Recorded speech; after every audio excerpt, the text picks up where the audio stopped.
Hey everyone, Mr. MC here. This is Guy from Mount Panorama with the Chevrolet Corvette Group 3. Let's get this started. Your first braking point is just after you pass the 100-meter board. You're going to brake hard for a moment, and then you want to gradually ease off of the brakes and gradually get onto the throttle.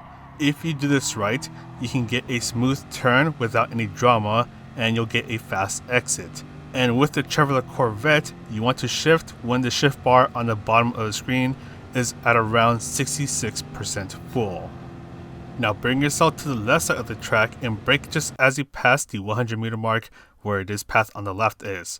Brake hard for a short moment, gradually ease off of the brakes, nice and easy on the throttle so the car doesn't end up understeering onto the wall. Now as you make this left turn, do a short lift off of the throttle, and just as that turn ends, that is where you want to start to brake. Control your braking so you can still make your way around this turn as you slow down, and be nice and easy on the throttle. For this upcoming right turn, use the happy little tree that is on the left as your turning point. You want to do a short lift off of the throttle so you can try to get the car to rotate while trying to maximize your speed.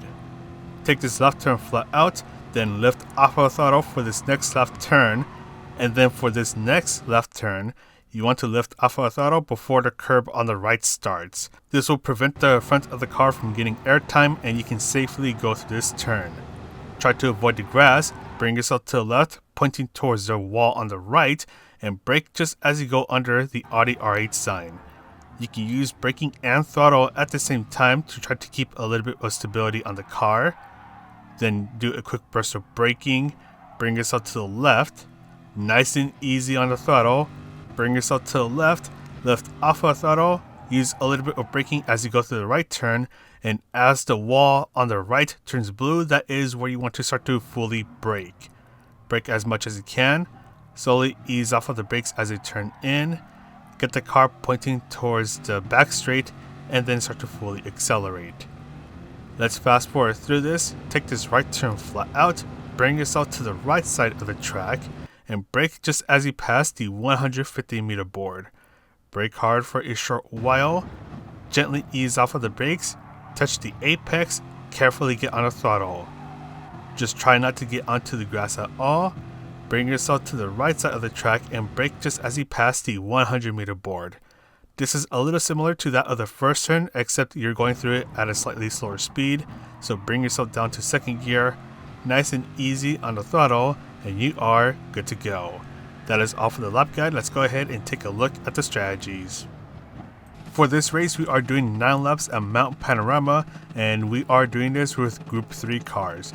Because we have 2 very long straights, this track will suit more towards power cars such as the Chevrolet Corvette, the Aston Martin V12 Vantage, and the Nissan GT-R.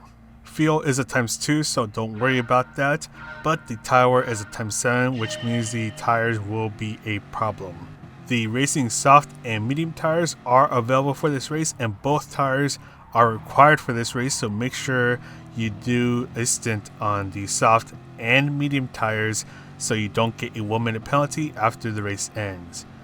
And as you start the race, you do want to be careful as you go through the first half of the lap, as your tires will be cold, so they're not going to be providing all of the grip that you will need. So you don't want to push the car too much so you don't end up spinning out or end up understeering into a wall. Staying under the slipstream will be pretty useful here, so stay within 3/4 of a second behind someone so you can take advantage of the slipstream and try to get an overtake done whenever you're on the first or on the back straights. Those 2 places will pretty much be your best places to try to get an overtake done. We went through the first straight not long ago, and as we go through the mountain, it's going to be nearly impossible to try to get an overtake done. This is more or less you just going in a single file line unless the zone in front of you messes up. And do be careful about colliding with other cars because the penalty system is a little sensitive here, so it can be really easy to get a penalty for even just a small collision. And this is a back straight right here. This is another place where you can try to get an overtake done, especially if you have a much better exit than the car in front of you.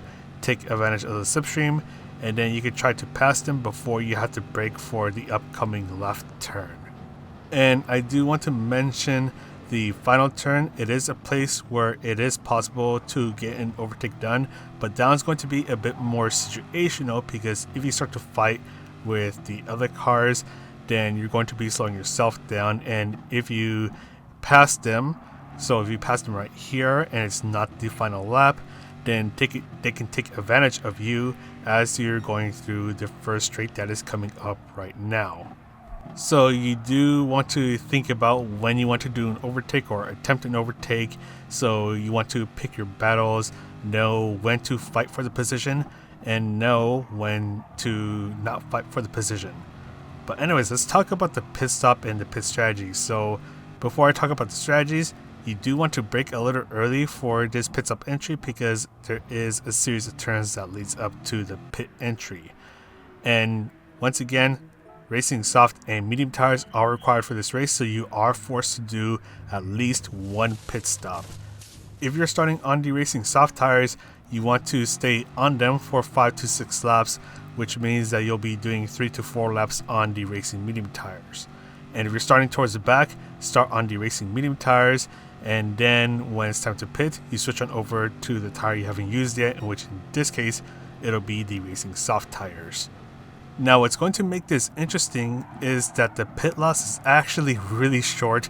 The pit loss is about 4 seconds. And because the pit loss is only 4 seconds, it is possible to actually make a 2-stop happen. So with the 2-stop, you can do 4 laps on the racing soft tires, another 4 laps on the racing soft tires, which then leaves just 1 lap on the racing medium tires. I'll talk a bit more about the 2-stop later on, as I do have some footage of me trying out the 2-stop, but in the meantime, we'll talk about the 1-stop. So this 1-stop strategy is pretty straightforward. Most people will be pitting on lap 5 to switch out of the racing soft tires and then switch on over to the racing medium tires.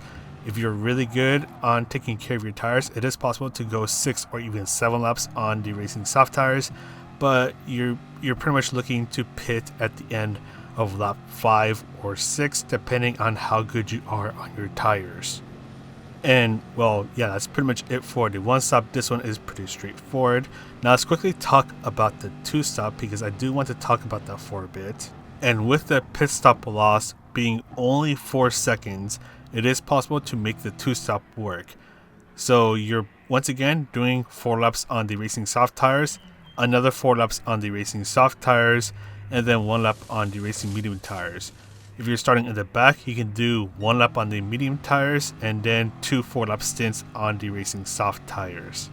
In terms of comparing the total times between the 1 and 2-stop, they are about 1 second apart, with the 2-stop being the slightly faster strategy than the 1-stop. So with the 1-stop, I finished the race in 18 minutes and 26 seconds, and with the 2-stop, I finished the race in 18 minutes and 25 seconds.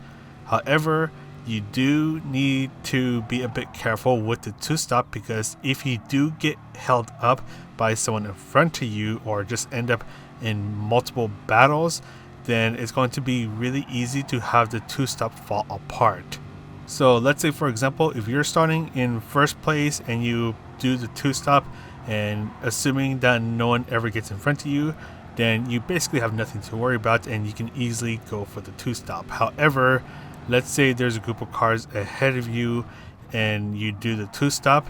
It's possible that one of these cars that are ahead of you can be doing the 1-stop, and if you end up getting held up behind them, which can be really easy here at the mountain, then it's going to be really hard for you to try to make up the time loss, especially when you have to do another pit stop.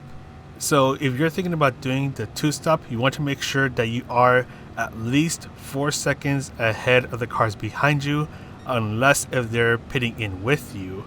And then you want to make sure that there's a whole bunch of clean air in front of you, especially after you exit the pit stop, so you can pretty much spend your second and eventually third stint pretty much uninterrupted. If you're in the middle of the pack, then you're going to be a bit better off going with the 1-stop. You can still try the 2-stop, although it will be risky because it's going to be really difficult to try to get any overtakes done, as this track is pretty narrow, and then especially as you're going up and down the mountain, it's pretty much a single file line, so there's not really going to be any room for any sort of overtaking. So I would say that when you're entering a race, just assume that you're going to go for the 1-stop, but if an opportunity presents itself, then you can definitely switch on over to the 2-stop. And before I go, I do want to highlight where the penalty serving zones are. And well, of course, you want to make sure that you try not to get any sort of penalties, because getting a penalty here and having to serve it will cost you quite a bit of time. So the first penalty serving zone is not long after you complete turn 1. It is in the middle of the mountain straight, and we just passed the start of the penalty serving zone. So yeah, you want to make sure you don't get a penalty, because if you have to serve it here, you'll lose quite a bit of time. And the final penalty serving zone is at the Conrad Straight in the middle of it, and if you have to serve a penalty here, you'll lose even more time than if you have to serve a penalty over at the Mountain Straight. So just try not to get any penalties at all, and just try to be careful when you're racing around other cars, as the penalty system is a little sensitive here. But other than that, that is pretty much it for this race. The 1-stop and 2-stop are viable here. You just want to make sure that you know what is going on around you, so you can decide whether you want to go with the 1-stop or the 2-stop. But that's all from me. I'm going to sign off now. So this is Mr. CA wishing you a good race, and I'll see you in the next video.